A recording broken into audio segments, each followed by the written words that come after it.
Welcome back, ladies and gentlemen. I'm one of your co-hosts, Blake Ruffino. Alongside me is my counterpart and co-host, Joe DeLeone. Good evening, good sir. How are you? I'm doing pretty good. I am excited for us to dig into our rankings this week. We're actually making an adjustment on how we're doing our rankings. You pitched me the very intentional and smart idea for us to get to 12 teams instead of 10. I don't know why we weren't doing this last year, but it makes a lot more sense with the current college football playoff. Every blue moon, and I mean every blue moon, I have a okay idea. So just so everybody knows how our topics roll here.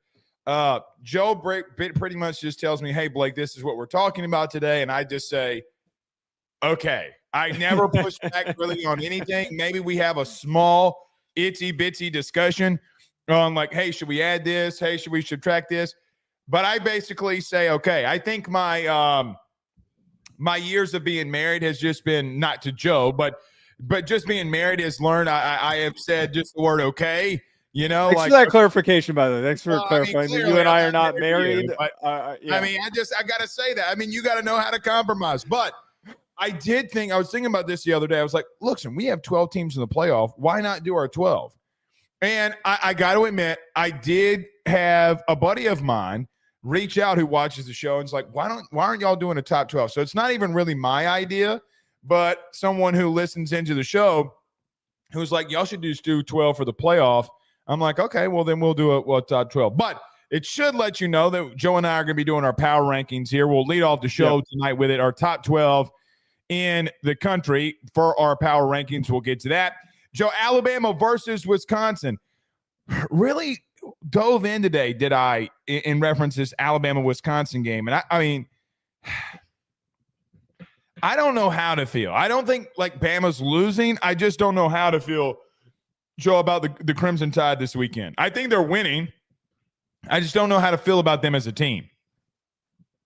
I'm going to bring this up when we get to the segment. And like, I don't know if we like really, I don't recall because we say so many things on a weekly basis. I kind of forget a lot of times some of the takes that we have, but I want to bring up how much does the Florida State game act as a wake-up call? How much does it act as an opportunity for them to really unleash on another Power 4 opponent? The expectation for Alabama should be to do to Wisconsin what Oregon just did to Oklahoma State. Yeah.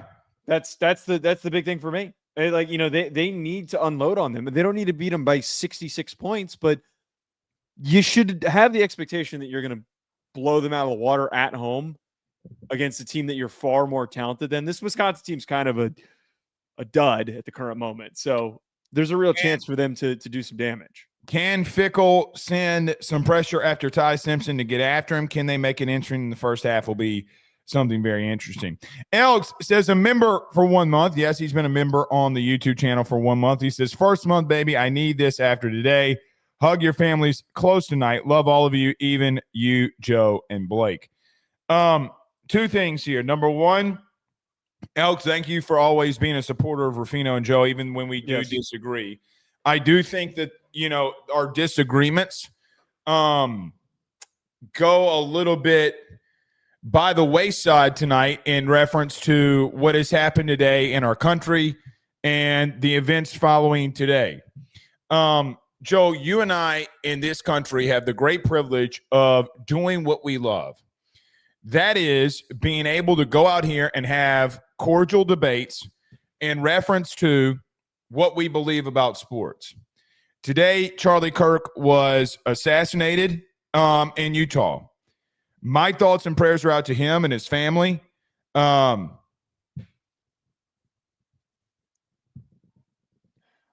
think he's got two kids, man. Yeah, no, that's, you know, I mean, it's just it's brutal. And I just the main point here is today the show is an opportunity to be a distraction for folks to not have to think about that. And I think a lot of people in the chat are saying that as well, is that, you know, you just want to be able to talk some football, take your minds off of something that was unbelievably brutal that happened today. But you know, we're not here to really dig deep into it, because again, we always try to be an outlet for our listeners, so that whatever you have, even in your personal lives, something brutal that's happening that's distracting you. We want you guys to be able to, step away, enter into our world for an hour and distract yourself. I mean, listen, you and I have screamed at one another. I don't think it's ever really affected a friendship. I think about today. Today is my mom's birthday. Shout out to my mother, my mom. And it's funny how these things happen. It's like, man, you better text your loved ones, hold your loved ones. I mean, Joe, where you are currently, I mean, you just got to be close to your family, man. And don't ever take that for granted. Ever, ever, ever. All right. Prayers to Charlie Kirk and his family. And Joe, just lastly on this, prayer for our country.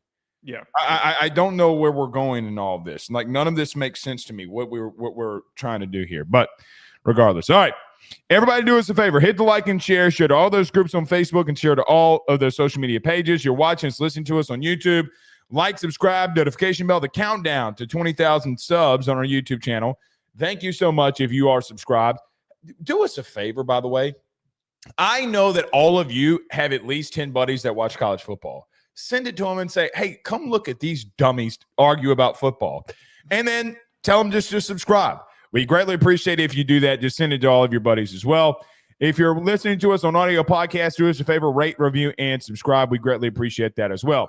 Every episode is brought to you by our good friends over at FanDuel. Go to FanDuel.com today, sign up, use the I think from what a little birdie told me, I think in the next month or so we're going to have either a promo code or some sign-up cash that you can have. Go sign up today, and we'll give you that when it comes out. If you have a problem, call 1-800-GAMBLER or go over to FanDuel.com/RG for more. Joe, it is week 3. And we have done an adjustment to our power ratings. We'll get to that in just a moment. But our top 12 as we see fit here. We adjusted from top 10 to top 12 after a little bit of a suggestion in changing it for the 12 teams in the playoff. But I go to you first, good sir. Who are your 12 teams that you have in your power rankings? All right. Number 1, Ohio State. Number 2, Oregon. Number 3, LSU. Number 4, Georgia. 5, Miami. 6, Penn State. Penn State fans are going to hate me today. 7, Florida State. 8, Texas. 9, Notre Dame. 10, South Carolina. 11, Oklahoma. And 12, Illinois. Boo. Here are my top 12 here. Ohio State at 1, Oregon at 2, LSU 3, Georgia at 4, Penn State 5, Miami at 6. So you and I, outside of Penn State and Miami, are pretty much locked in 1 through 6. At 7, I have Texas. At number 8, I have Oklahoma. At number 9, I have Clemson. Number 10, Florida State. Number 11, Notre Dame. And number 12, round out. Give me, I told you I was going to do it, the South Florida Bulls.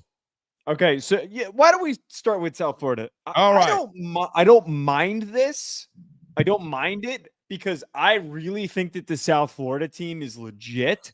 The biggest difference between them and Boise State last year is they've got some physicality up front on their defensive line. But Blake, I'm sorry, I can't go as far as to put them at 12 over a team like Illinois who just kicked the crap out of Duke and a team like South Carolina that I think is going to really, really establish themselves as one of the top teams in the country after they beat Vanderbilt.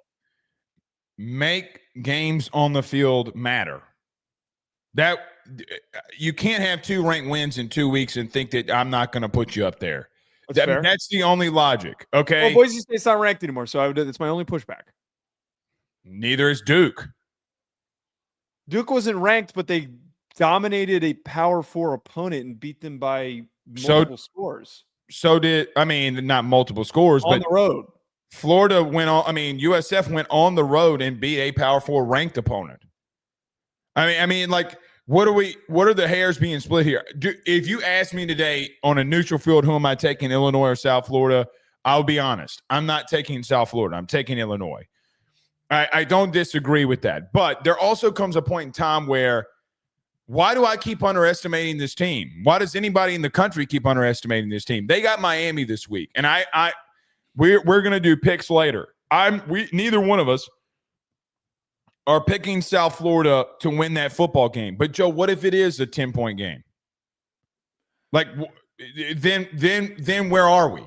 Because then you would be in a situation where, all right, not trying to do transitive property, but you got a top 10 team in Notre Dame that lost by a field goal on the road. Then you would have a South Florida team. I mean, then where do you put them? I got to be real with you.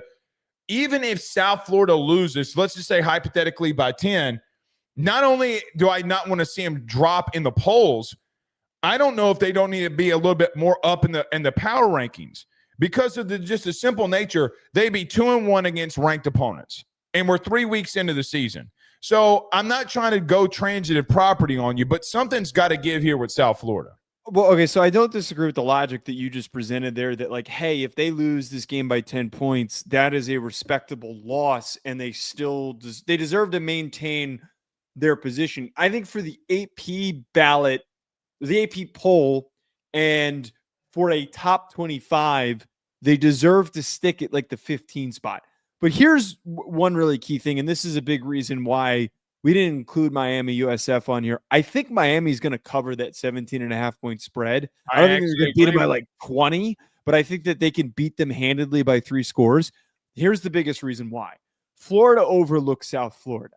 They shouldn't have. You don't overlook the best G5 team in the country. Otherwise, you get upset. But now that it's out there that this USF team is as dominant as they are, no other opponents are going to overlook them. I don't believe that they face any other G5 teams coming up, or sorry, they don't face any other Power 4 teams coming up.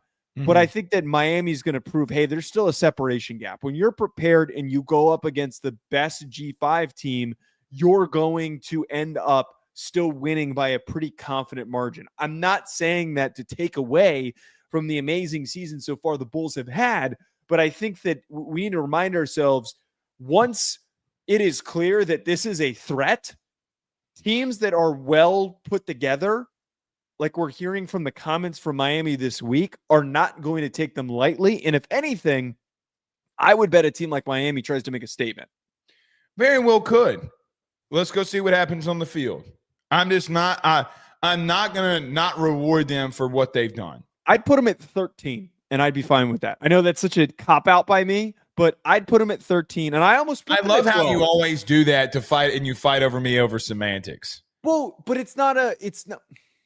I'm fighting over the fact that the 2 teams that you kept out of your top 12 in order to put South Florida in there. I really think that if Illinois and if South Carolina played them, that's how I always perceive my top 12. I always look, and after I put it together, I look at the list of teams and I say, does this team beat that team? And if the answer is no, I change the order. So I don't think that they'd beat Illinois or South Carolina. I don't think they'd have a shot. Illinois did force 5 turnovers. How good or bad is Duke? I don't know if Duke's good at all. I think they got Mensa. Dude, they got dog walked in that second half. They got dog walked. I mean, I'm sorry, but it's not a talent issue, though. It was a self-inflicted mistake issue. That offensive line was pretty bad. In the second half, he got pressure on all but 2 dropbacks.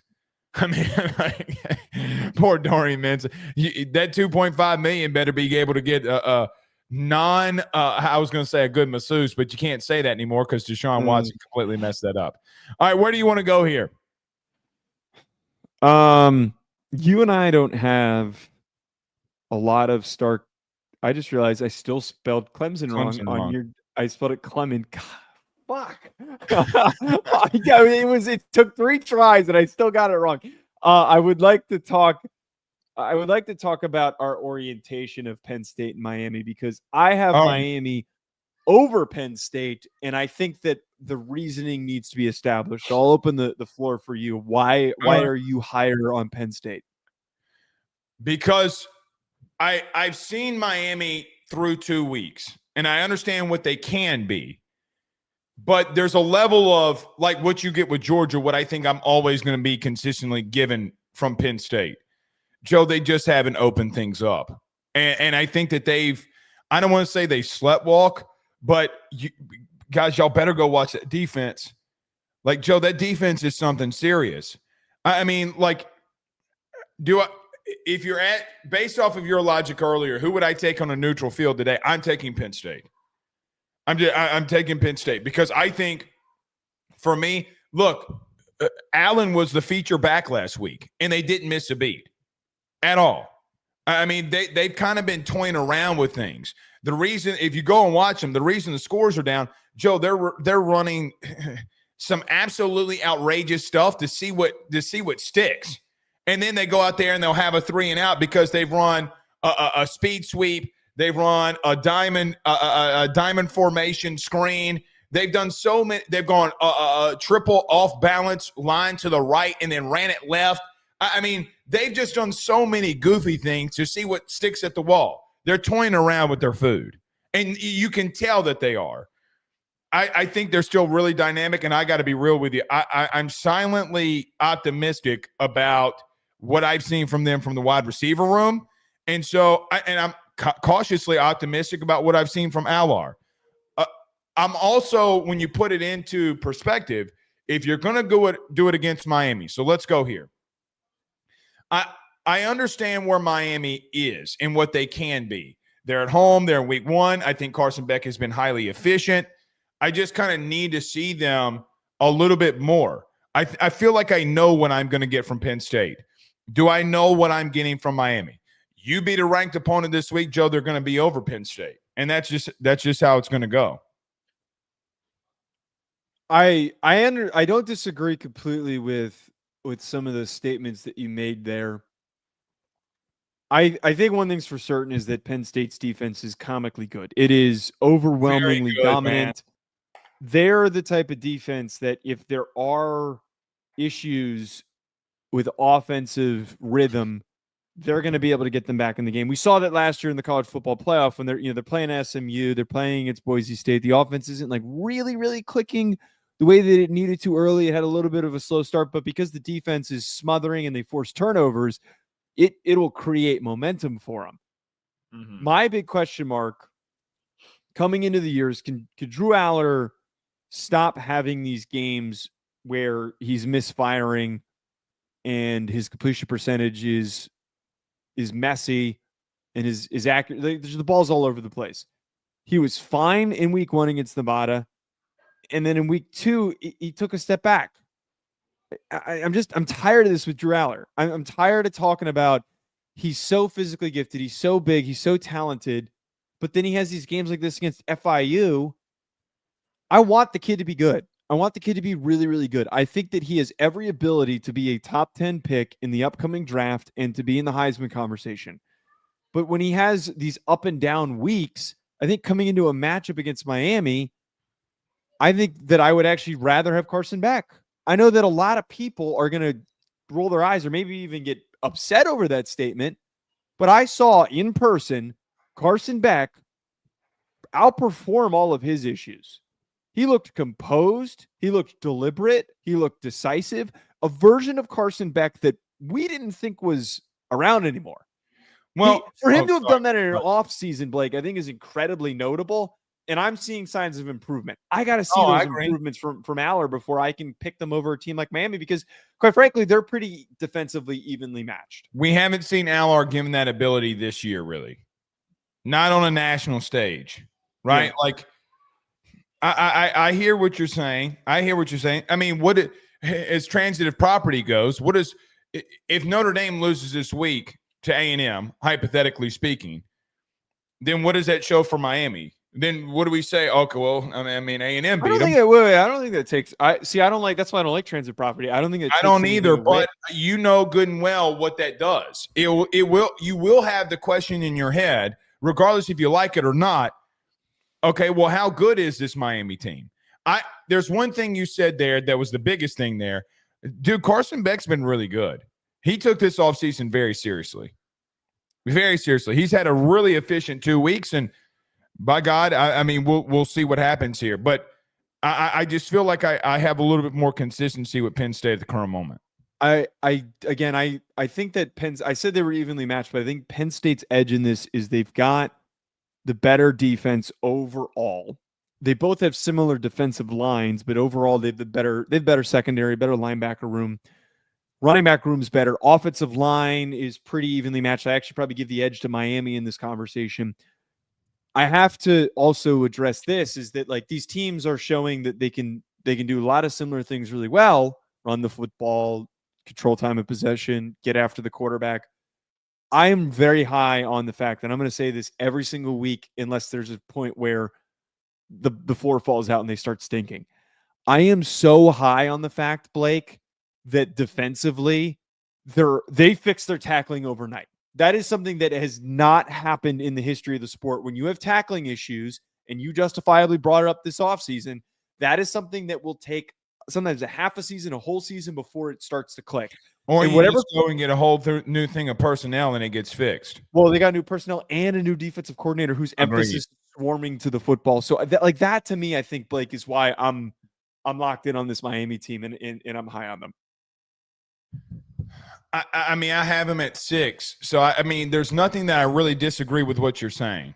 Yeah, I just think if you're forcing me to pick somebody, I'm going with Penn State here. Right. Joe, a massive leap on both of our boards as Oregon was at around 5 or 6 last week for the both of us. But this week, you and I have Oregon at number 2. Your thoughts? You read my mind on this because I wanted to get to this next. This is the most justified rapid jump, and I don't want to hear anyone argue against this. I don't want to hear anyone argue against this. If you're arguing against this, you're just completely ignoring what they just did. Because here's what the counter argument could theoretically be, and it's probably a lot of them would come from Penn State fans or maybe some Georgia fans or whatever. All these teams haven't really played anyone. That's fine. It's week 2. I have one team that played a really bad Power 4 team, had no business, didn't have to do what they did, didn't have to win by 66 points. But did it for the fun of it.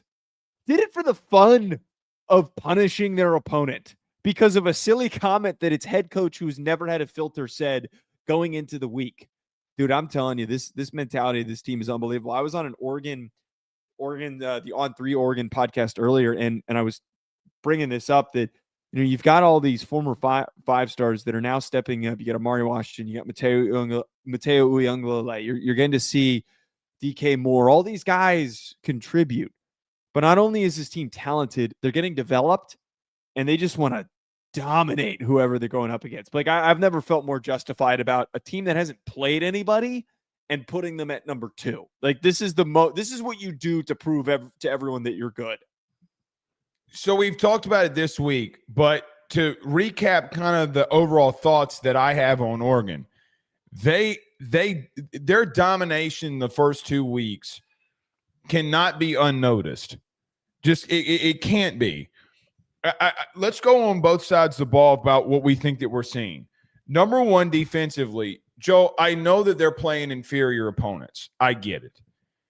The problem is even when the games are completely out of reach, in both of these games, they're still dominating at the highest order. I've seen a team against another P4 opponent physically dominate both lines of scrimmage. We will both concede and do agree that Oklahoma State's just not the team to do that, right? Like, they're not a good football team. However, when you do something what you're supposed to do and then you do more and add on to it, that's what catches your attention. The splattering that they put on Oklahoma State was eye-opening. What I think that I'm seeing, and we will find out when the games start being played, is I think that I'm seeing a team that had a locked-in offseason. I'm seeing a team that has some explosiveness defensively. Joe, this is the real, true culture of what you're getting with Dan Lanning, right? This is the real, true, like, hey, these are the guys that you recruited. These are the guys that are turning into sophomores and juniors. Your recruiting classes, when you've constantly had top 5 classes and dominated on the defensive side of the football, Joe, they got true sophomores and freshmen out there at corner. 5-star caliber dudes. You've done that along the defensive line. Joe, forgive me. I've seen this story before. Every one of us has seen this story before. They look hungry. From a personnel standpoint, I'm going to go ahead and say it. I think they're better on defense than they were a season ago, and I don't think it's close. I think that their safety play, and I know we've talked a lot about their safety play, has been borderline elite through 2 weeks. Will it continue? Joe, I didn't know what to make of Dante Moore coming into this because the last time I saw him, he wasn't good. but a very talented kid, progressed. The question and the only question that I have are the two questions that I have for Oregon. Can you hold up at tackle? And what does Moore do when he's faced against tougher opponents and shit gets real? Is the receiving core as explosive as we think that it can be? Those, I still have question marks on them. But my God, they just look so impressive in doing what they're doing. So one of the things that, by the way, shout out to Max Torres, the podcast that I was on earlier. One of the things that I brought up to him, they always ask you. They never ask me. Because I don't know I'm why. the handsome one. That's that's how probably true. Okay, all right, I get it now. I get it now. Joe just called me ugly on there. It's true. Yeah, pretty much. We can both be good looking. I'm obviously the one who sits at the top of that power ranking. To get back to my point though, he had asked me like, what do they need to do to like really take that next step? And the obvious answer is winning a playoff game and then in the expanded playoff. But I think that the current step that they can make this season comes in, I think, next week when they play Penn State. It's either next week or it's the following week. That is the truest test to prove what you are this year and what you are as a program. Because all the top coaches, all the top programs that go on to win national titles win in those road environments. Ryan Day did it before he won a national title. We have seen Kirby do it. We've seen Dabo do it. Nick Saban, who's obviously not a coach anymore, we've seen him do it. We've even seen Brian Kelly do it. Marcus Freeman. The top coaches that are in the top 10 at the current moment have succeeded in those settings. Mm-hmm. If Dan Lanning is up for this challenge and this team is truly as good as we think that they are, it's going to be proven against Penn State. And if Penn State is as good as they are, maybe they just had a little bit of a slow start after the shaky FIU game, then we'll be talking about Penn State. I'll move them up to number 2. Gladly we'll move them up to 2. But we're 2 weeks in. The team that proved the most to me out of any of these teams, maybe even more than what Ohio State proved to us, is Oregon. Actually, no, I'm not going to go that far. That's an asinine statement. Forget what I just said. But they're the second most proven team. I don't know if I'd say proven because we still got to see them against a ranked opponent. However, boy, does that Oregon-Penn State game become an outright slugfest. To give you an example to what you were saying, if they would have started off the year last year, like this year, like they did last year, you and I would be having a lot of questions. I mean, listen, at the end of the season, what was their problem? They were giving up way too many rushing yards. My whole thing with Oregon last year was just because Ashton Jeanty did it. It's there. When is it going to show up again? Joe, it's like my theory last year on Miami. It doesn't matter that it didn't happen this week. It's going to show up again. And when it shows up again, can you overcome that? I don't know how many chinks in the armor I've seen yet. I think we feel it might be at tackle. It might be at wide receiver with the experience, but we don't know that yet because they've been so damn good. All right. Yeah. Where do you want to go here next? I think last you know what? Well, let's talk about Oklahoma, because you and I were Oklahoma was the next team that was like the big riser. Yeah, I have Oklahoma at 8 and you have them at 11. I think that they have to be in the conversation at the current moment. But Blake, I can't go as far as to say that they're a top 10 team just yet. By the way, it's very funny because Oklahoma fans think that you are the biggest Oklahoma hater on the planet. Here I am being more negative about them.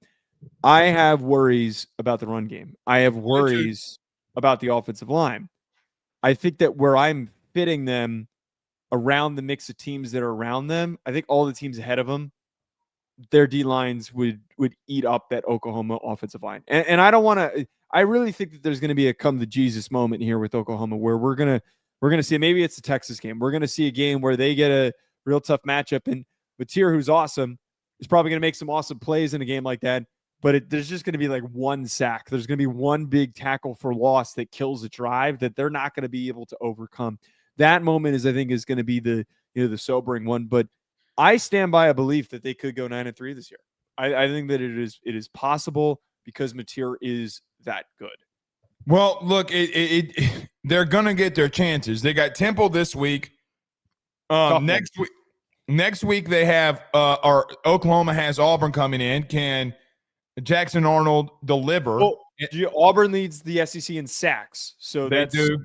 They do. For that. So they have Auburn. So to your point about they're going to be tested here, but Joe, think about this: they already played a top 25 opponent in Michigan at the time that they played them. They have number 24 Auburn. They have number 7 Texas. They have number 11 South Carolina. They have number 17 Ole Miss. They have number 15 Tennessee. They have number 19 Alabama. They have top 25 Missouri, and then they have top 10 or top 5 LSU. All teams that have really good pass rushers. All of them. Now, here's what I'd say. Joe, I'm going to say something that's very controversial, and don't you yell at me. We got to have a conversation if this team's 9-3, 8-4 about them making the playoff. And I'm not being hyperbolic here because hypothetically speaking, if Michigan is a top 5 to 6 team in the Big Ten, all right, that's fine. You beat them 24-13. They got 9 out of their next 10 games, 9 of the next 10 against ranked opponents at the current moment. When I look at them, I agree with you.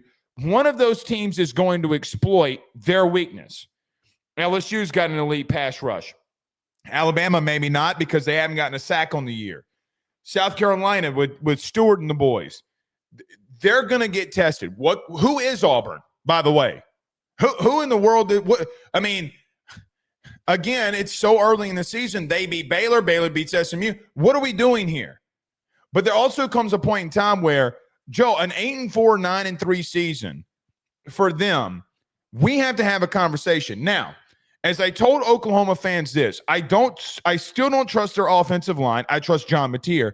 I don't trust your offensive line. But what they have to realize is very simple to me.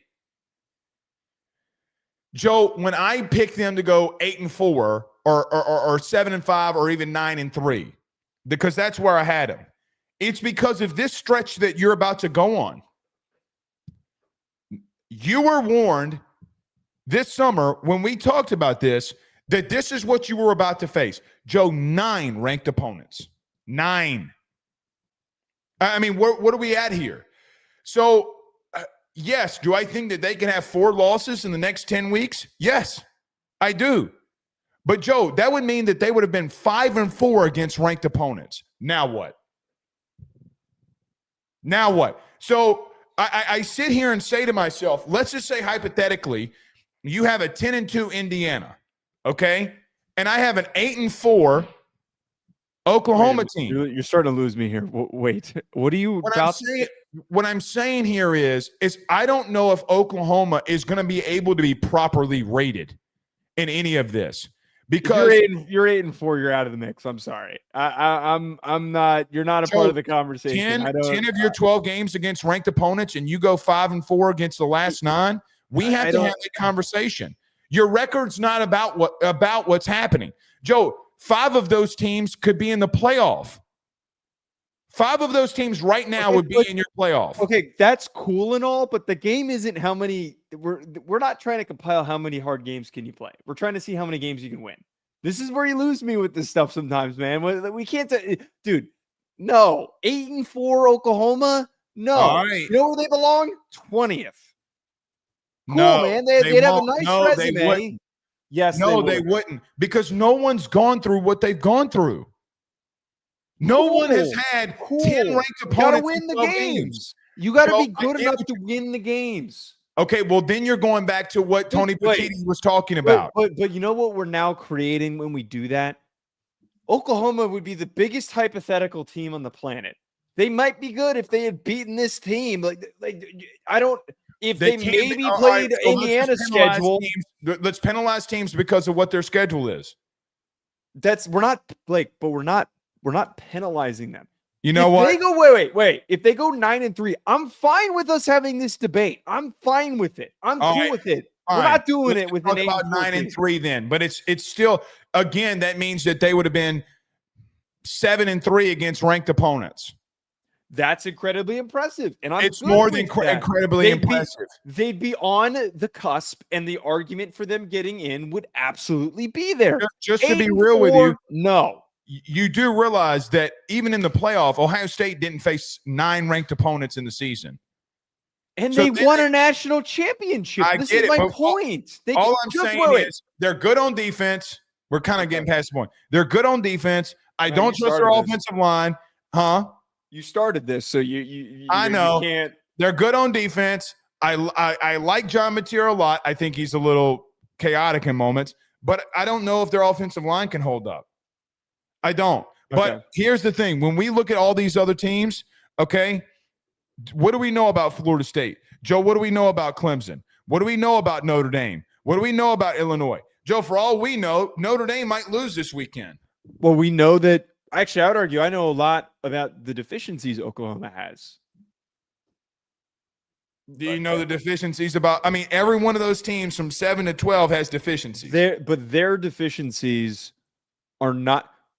Here's the problem why Oklahoma deserves to be in the top 12, but they can't go any further, is they have the worst weakness out of all of them. There's no perfect team in college football right now. There's not. There's a team that's got a bigger weakness than them. Who? What is Arch Manning? What are some of these teams with other quarterbacks? No. But the problem with that premise is that there is at least a potential solution that arises throughout the course of the season. What is Arch Manning's a fair question, but the kid's really talented, and we see all the time quarterbacks that have a rough couple games to start the season, and then they hit their stride because the former 5-star traits get unlocked. You can't just fix your offensive line like that. You just can't. If you don't have the bodies, you don't have the bodies. Can't just fix turnovers either. All right. I mean, I'm just saying. All right. We have a couple super chats, by the way. I saw this. A massive one from our friend Royce Pierce. Royce, with a $50 super chat, says, longtime AYS listener. That means I get the whole $50, Jeb. He says, you have been listening to Old Ruff and Joe show since it started. Finally got to catch one of you guys live. My favorite duo, especially when you get Joe riled up. Hope all is well, fellas. Thank you, Royce. Royce, and by the way, he became a member. Thank you so much. Discord will be set up by the end of this week. Reminder, okay. It will be done by Friday. Are we doing a thing where if you're a member on the YouTube channel, you can get into the Discord for free? Well, so that's you sign up as a member and you get Discord access, and then that was how I set it up. That's how I set up the tiers. So that's the bonus of what you get. Well, Royce, I thank you so much, man. Very, very blessed. How about I get you riled up right now, Joe? Notre Dame's going down this Saturday. I'm not going to respond to that. I will respond to this, though. I actually agree with Elks. If USF beats Miami, they're the number 1 team in the country. I don't give a shit. You didn't even have them in your top 12. No. That's a different conversation. You're going to move them up 14 spots? 13 spots? Well, this is kind of plays to how I don't think it's going to happen. But Blake, if they beat Miami and they beat deserve Florida, to be a top 5 team. I would put them at 1. Top 2 at least. Based off of what they've done, yes, you got to put them at 1. I mean, 3 ranked opponents. Proven talented team, not most talented, but they'd be the most proven team in college football. They've had the hardest schedule to this point. Well, you would have to ask the question, are they the best team at this exact moment? I mean, we would be perceiving. They're not, but you would be perceiving. Yeah. Let's go, Bulls. I want chaos to happen. All right, anything else before we move on here? No, let's get to Bama, Wisconsin. Right. Alabama and Wisconsin this Saturday, Joe. Alabama coming off a massive win versus ULM, and Wisconsin is looking to find some rebound here after some disappointing seasons the last 2 years. When you look at Alabama and Wisconsin over the last couple, or look at them this week, your thoughts are what exactly? Alabama is a 20.5-point favorite on FanDuel. I'm just going to cut to the chase, Blake. I don't think that this game is going to be close. I think that the line is pretty accurate. I don't know if I take Bama to cover, albeit with all of Alabama's issues at the current moment. Got a lot of stuff that they got to figure out. There's a talent gap. And I think that after what happened to them in week 1, I think there's also a clear attention to detail that they can't get caught up again. I think that they have shown, and there's still issues that they're working through against ULM. The intensity was picked up. The intensity looks like it was emphasized in practice leading up to that game. In order for Alabama to lose to Wisconsin at home would be for them to come out incredibly flat. I do not think that that's going to happen, Blake. With that in mind, I think my number one emphasis point going up against a undersized quarterback and Danny O'Neal for Wisconsin, they have to get a sack. They have no sacks to this point. 11 pressures last game, 0 sacks. They got to get home. Like, that is my number one thing, because if they come out of this game with like even just 1 sack going into SEC play soon, that is going to be an S show for them to try and figure out once the hard part of their schedule comes up. Is what you think that you've seen from Danny O'Neal legit after coming in week 1 and now what you've seen through 2 weeks? Because here's the truth. I don't think a lot of people have seen Wisconsin a lot yet, and they don't realize what's happening with them at quarterback in this whole emergence of Danny O'Neal. I'm going to kick it back to you really quickly. Do you believe what you're seeing from this Danny O'Neal stuff? Well, so first of all, by the way, Fickle was asked about Billy Edwards' health, and his quiet words, which this is the automatic indicator that he's probably not going to play. I don't know a whole lot about Billy's status. It's a Monday. We'll see as we continue to push forward this week. That means would you even play Edwards? Edwards is the more gifted quarterback. I think a 76% completion percentage so far and some nice throws on film are nice for him. But Blake, no, I mean, I don't think that this is truly a challenge for this Alabama defense. What hurt Alabama in week 1 is that Castellanos was the type of quarterback that they can't stop. Mobile, fluid, shifty. He's not the same athlete as Pavia or Jackson Arnold or Castellanos. So, no, I think that he's a decent player. I think he can maybe do some quality things this year, but I don't think he presents a difficult challenge for this Alabama defense. Can Alabama run the football? That's my question. Can you run the football without your main back? If you can, then you're in a situation where in running the football, it's going to set up everything up for Ty Simpson. Ty Simpson looked great last week, Joey. Went 17 of 17 for 226 and 3 touchdowns. All 3 quarterbacks got into the game. I honestly thought Austin Mack looked really good too, for what it's worth. I look at the situation and ask myself, can Fickle get to Ty Simpson? Joe, I saw multiple times last week, even against ULM, that they got home, they couldn't finish. Like ULM was getting some pressure on Ty Simpson and just couldn't finish. It's ULM.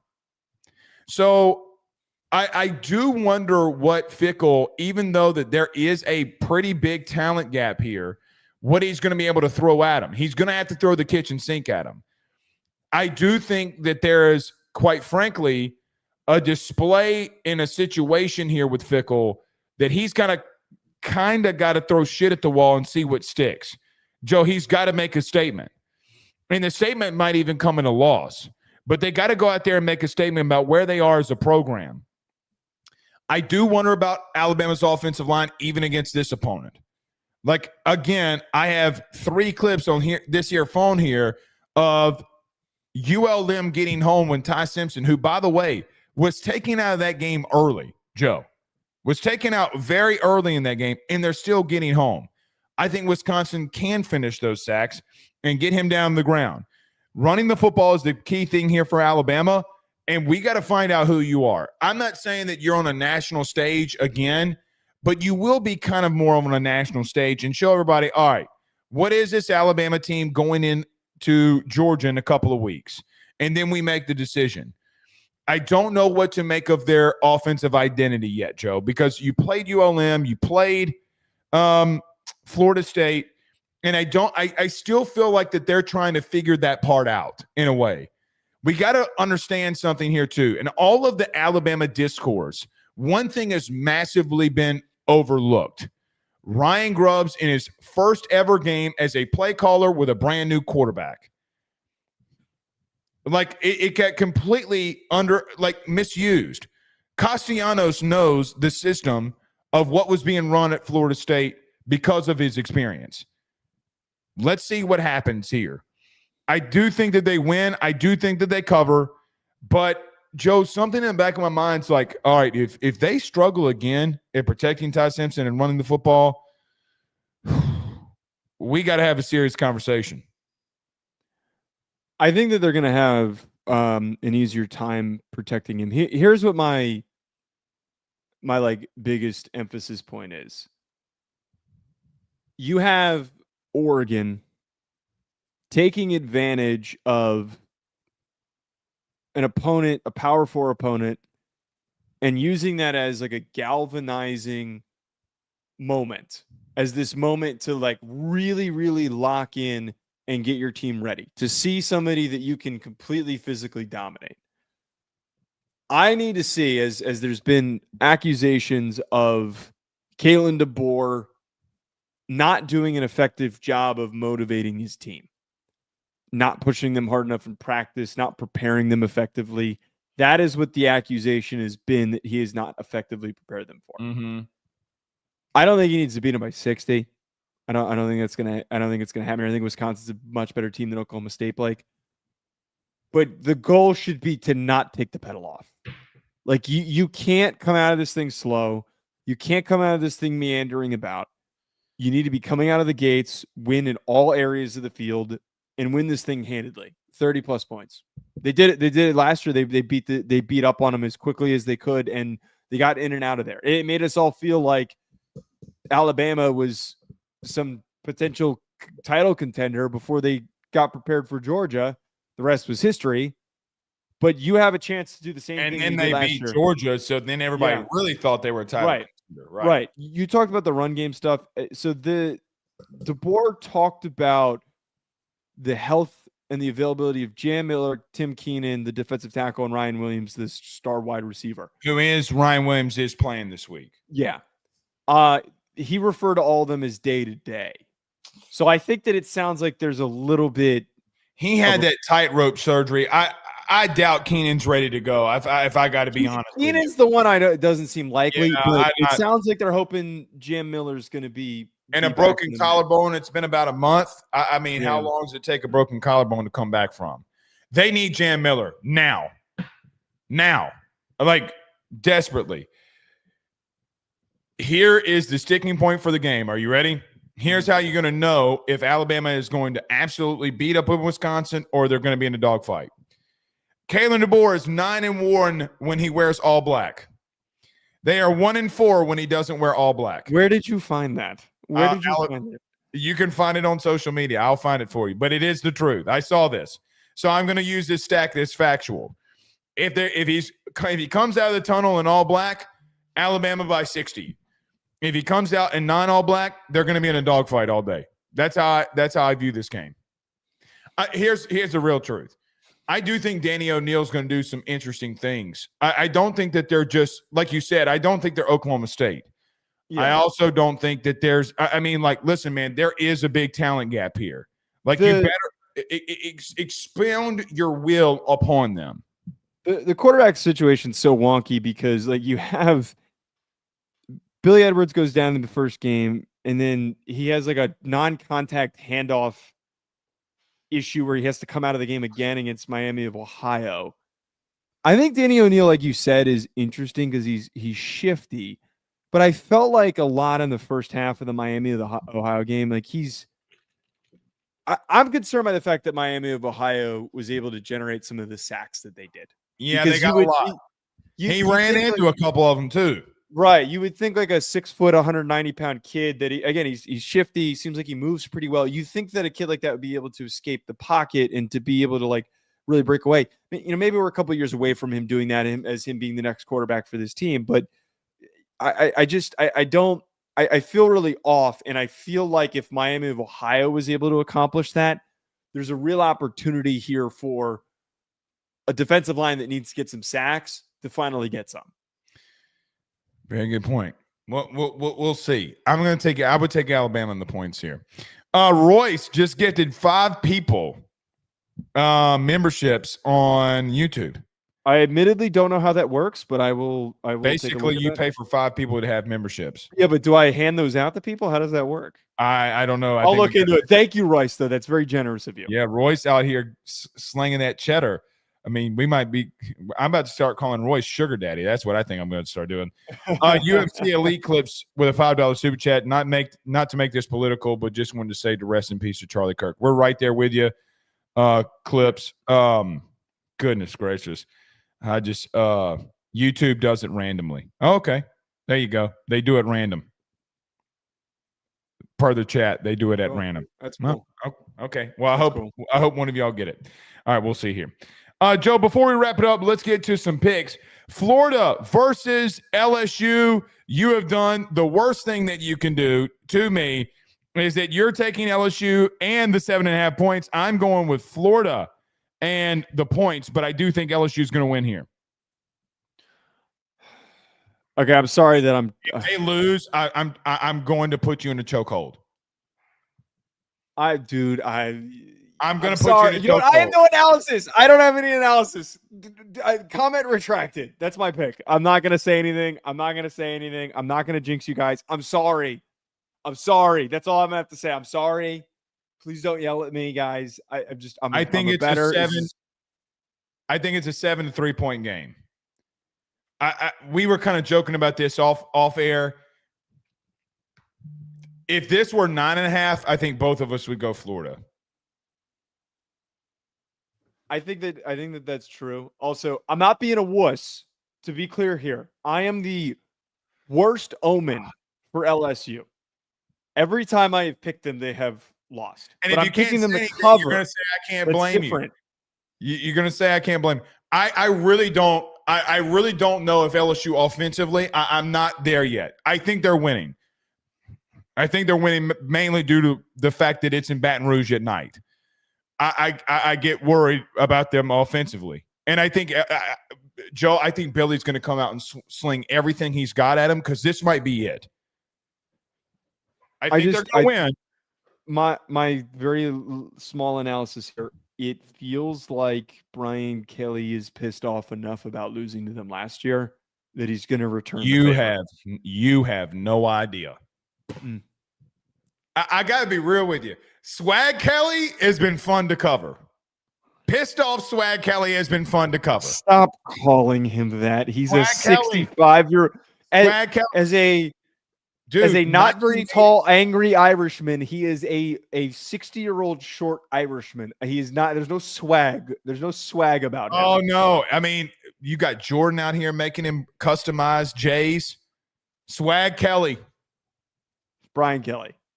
Which, by the way, shout out to BK for donating those to charity. By the way, he never gets the publicity for that.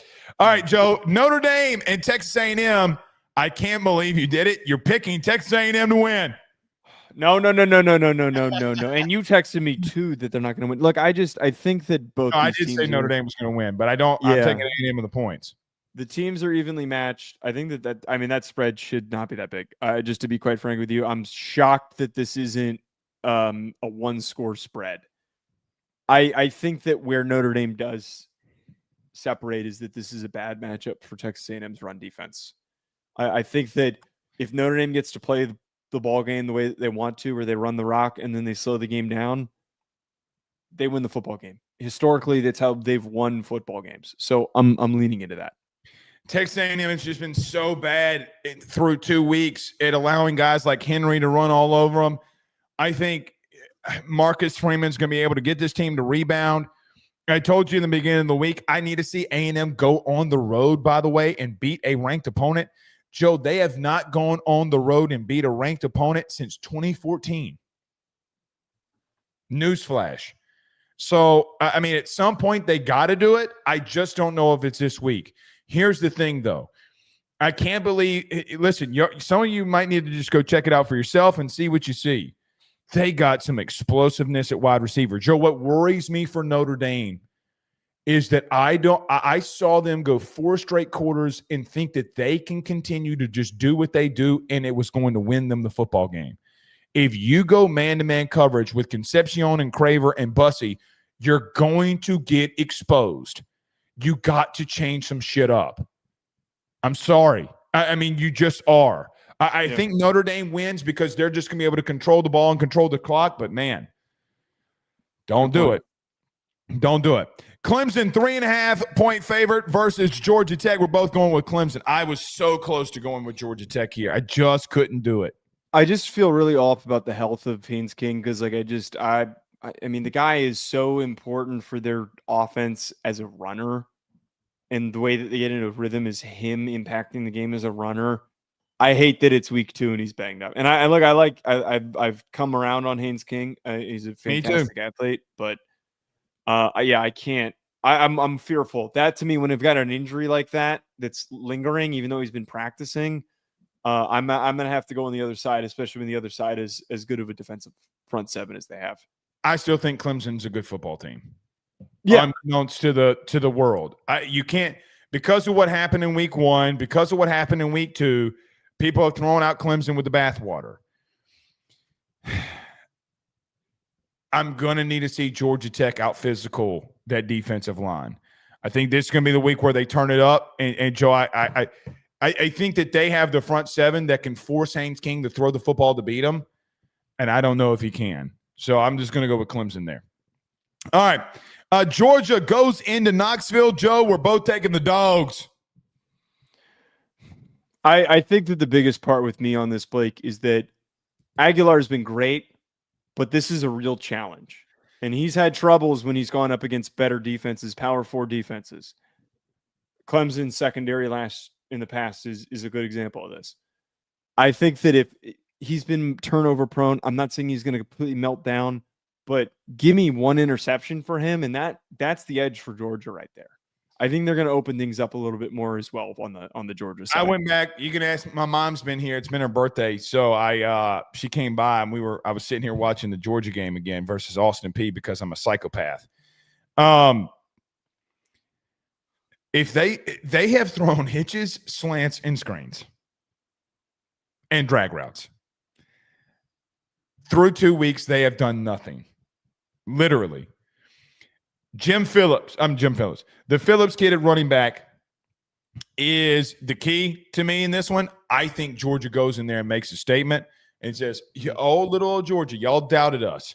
I don't know what I don't know about Aguilar. I still need to see that he can go up against a team like Georgia and not turn the ball over. So give me the Dogs. 3.5. What does FanDuel see that maybe we don't?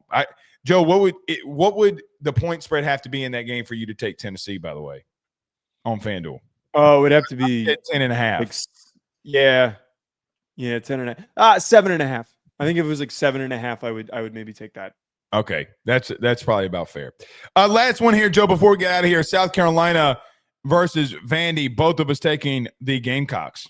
I'm standing by what I said the other day. Last year they started slow. Week 3 was when they locked in and they started attacking. I think that we saw that they were the toughest matchup. South Carolina was the toughest matchup for Vanderbilt last year. It was one of their worst losses. I'm going to take South Carolina here to cover that 5.5-point spread. It's doable. You better go watch the game from last week. Everybody looks at Vandy and says, "Oh, Vandy dominated the second half." They did, because Brent Pry and company. Dude. Coaching malpractice. Drones ran all over them in the first half. All over them with the worst offensive line. Dog, this just ain't the game to have problems with teams that can run zone read. It is not the week for you to get lost on simple veer runs. Give me the Gamecocks plus the 5 or minus the 5.5. I think they roll here, and Norris Sellers goes in there and runs all over them. I agree with that. 100% agree with that. Sellers breakout game, and we're going to be talking about the Gamecocks. Very true. Watch Vandy absolutely expose us now. See y'all on Sunday. Y'all have a good night. Peace.